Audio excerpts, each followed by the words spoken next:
Hello दोस्तों, आज हम बात करते हैं हॉलीवुड मूवी ग्रीन लैंटर्न की। मूवी की कहानी पूरे ब्रह्मांड पर आधारित है, जिसमें इस ब्रह्मांड के रचनाकारों ने इस ब्रह्मांड को बनाकर इसको 3600 इलाकों में बांट देते हैं और हर इलाके में मनोबल की शक्ति से भरी हुई एक अंगूठी अपने पहनने वाले का चुनाव करने के लिए भेजी जाती है। कहा जाता है अंगूठी द्वारा चुने जाने वाले शख्स का निडर होना जरूरी है। इस मूवी में दो पावर को दिखाया जाता है, एक मनोबल की शक्ति, दूसरी डर की शक्ति। जिसे डर की शक्ति अपने वश में कर लेती है वो बन जाता है खौफ का बादशाह पैरालेक्स, और जिसे मनोबल की शक्ति चुनती है वो बन जाता है ग्रीन लैंटर्न। सिर्फ एक बहादुर अभिमन्यु ही राक्षस पैरालेक्स को कैद कर पाए थे, और इस राक्षस का कैद खाना था एक वीरान इलाके का ग्रह राइट। पर एक दिन उस वीरान इलाके से गुजरते वक्त एक स्पेसशिप उस वीरान ग्रह राइट पर क्रैश हो जाता है, और उसमें सवार लोग जब बाहर निकलते हैं तो वह उस जगह पर पहुंच जाते हैं जहां पर कैद होता है खौफ का बादशाह पैरालेक्स।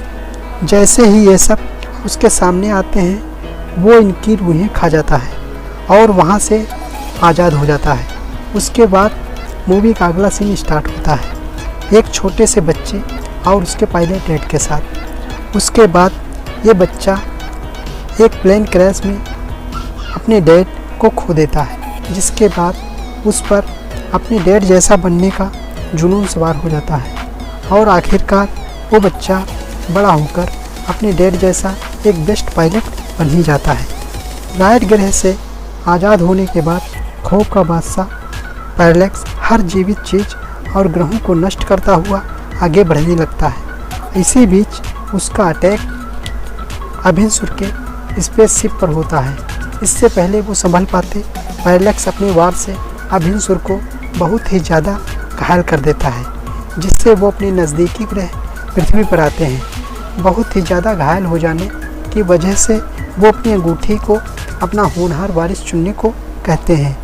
तब इस अंगूठी की मनोबल की शक्ति उसी पायलट हेल जॉर्डन को चुनती है जिसने प्लेन क्रैश में अपने डैड को खोया था, और अंगूठी की पावर हेल जॉर्डन को उठाकर अभिमन्यु के पास ले आती है।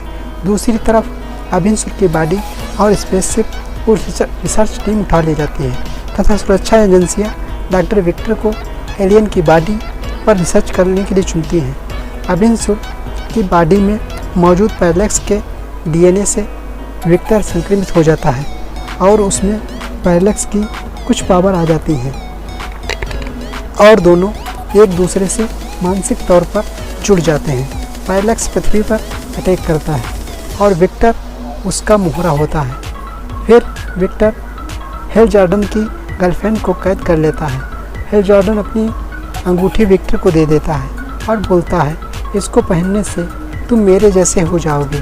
विक्टर अंगूठी पहन लेता है और अंगूठी से ही हेल जॉर्डन पर वार कर देता है, और उसका वार बैकफायर हो जाता है, क्योंकि अंगूठी जिसे चुनती है उसके मन के आधार पर काम करती है। हेल जॉर्डन ये सब विक्टर का ध्यान बांटने के लिए करता है। हेल जॉर्डन अपनी गर्लफ्रेंड को छुड़ा लेता है। उसी समय वहाँ पर पैरालेक्स आ जाता है। अब हेल जॉर्डन की लड़ाई पैरालेक्स से होती है। पैरालेक्स हेल जॉर्डन के अंदर डर और मनोबल तोड़ने की कोशिश करता है, पर हेल जॉर्डन डट कर मुकाबला करता है। हेल को अपनी ट्रेनिंग का समय याद आ जाता है, जब उससे उसका ट्रेनर बोलता है कि जो चीज़ जितनी बड़ी होगी उस पर सूरज की ग्रेविटी का असर भी उतना ज़्यादा होगा। इस बात को याद करके हेल जॉर्डन पैरालेक्स को आकाश की तरफ ले जाकर सूरज की ग्रेविटी में फंसा देता है, और सूरज की ग्रेविटी में पैरालेक्स को अपनी तरफ खींच लेती है और वो जल जाता है। हेल जॉर्डन भी थक जाता है। सूरज की ग्रेविटी उसको भी अपनी तरफ खींचने लगती है। तब उसके साथी ग्रीन लैंटर्न आकर उसे बचा लेते हैं। कुछ इस प्रकार से मूवी का एंड होता है। थैंक यू दोस्तों।